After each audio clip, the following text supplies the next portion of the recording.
আলাইহিস সালাম গভর্নর হওয়ার পরে ত্রাণ বিতরণ করতেছিলেন, এমন অবস্থায় দেখলেন এক লোক আসছে লাঠিতে ভর দিয়ে। আসে ইউসুফ আলাইহিস সালামকে ডাক দিয়ে বললেন, আল্লাহর ওয়াস্তে দাও। ইউসুফ আলাইহিস সালাম তাকে দিলেন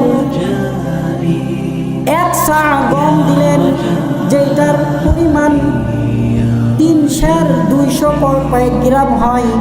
এটা দেওয়ার পরে তিনি ডাক দিয়ে বললেন, আল্লাহর নামে আরো কিছু দাও। ইউসুফ আলাইহিস সালাম বললেন, আরো এক সা দিয়ে দাও।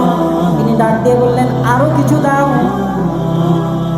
যখন এভাবে কয়েকবার বলেছেন, ইউসুফ আলাইহিস সালাম ডাক দিয়ে বললেন, ভাই তোমাকে যদি আমি বেশি করে দিয়ে দেই, আরো তো অনেক লোক রয়েছে, তাদেরকে আমি কি দিব? তারাও তো আছে, তাদেরকেও তো দিতে হবে।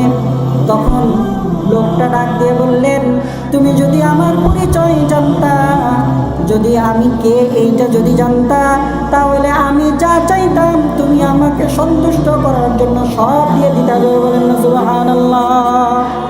ইউসুফ আলাইহিস সালাম ডাক দিয়ে বললেন, তুমি কে ভাই? তোমার পরিচয় একটু দাও, আমি জানতে চাই। প্রতীক ডাক দিয়ে বললেন, ওই যে আপনাকে ষড়যন্ত্র করা হয়েছিল, আপনাকে ধর্ষক ট্যাগ লাগানো হয়েছিল বাদশার দরবারে, মাত্র 3 মাসের যে ছোট্ট শিশুটা, আমি সাক্ষ্য দিয়েছিলাম যদি জামাটা পিছন দিকে ছেঁড়া হয় তাহলে আপনি সত্যবাদী, জুলাইখা মিথ্যাবাদী। জামাটা যদি সামনে দিকে ছেঁড়া হয় তাহলে আপনি মিথ্যাবাদী, জুলাইখা সত্যবাদী। ওই যে সাক্ষ্য দিয়েছিলাম, সেই সাক্ষ্যদাতা শিশুই হচ্ছে আপনার সামনে দাঁড়িয়ে কথা বলছে। সুবহানাল্লাহ। ইউসুফ আলাইহিস সালাম তখন ডাক দিয়ে বললেন, ওকে 1 বিঘা পরিমাণ তাকে গম দিয়ে দাও, যেটার পরিমাণ হয় 109 মণ গম। কত মণ? 109 মণ গম দিয়ে দেওয়া হলো। জোরে বলুন না সুবহানাল্লাহ।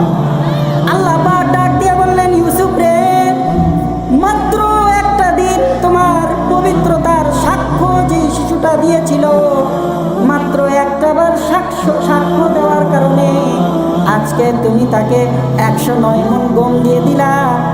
আর যে আমার বান্দারা সকালে ঘুমের পরে উঠে সুবহানাকাল্লাহুম্মা বলে, ঘুম থেকে ওঠার পরে ফজরের নামাজের মধ্যে যে সুবহানা রাব্বিয়াল আযীম বলে, সিজদার মধ্যে যে সুবহানা রাব্বিয়াল আ'লা বলে, এরপরে সিজদা থেকে উঠে আত্তাহিয়াতু লিল্লাহি বলে, তোমরা জানো না আমি আল্লাহ পাক তাদেরকে কি পরিমাণ দান করব, তোমরা কল্পনা করতে পারবে না।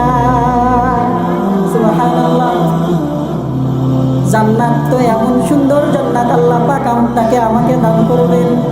জান্নাতীরা যখন জান্নাতের দরজার সামনে চলে যাবে, জান্নাতের দরজার সামনে যে জান্নাতীরা মনে করবে এটাই মনে হয় জান্নাত। সুবহানাল্লাহ।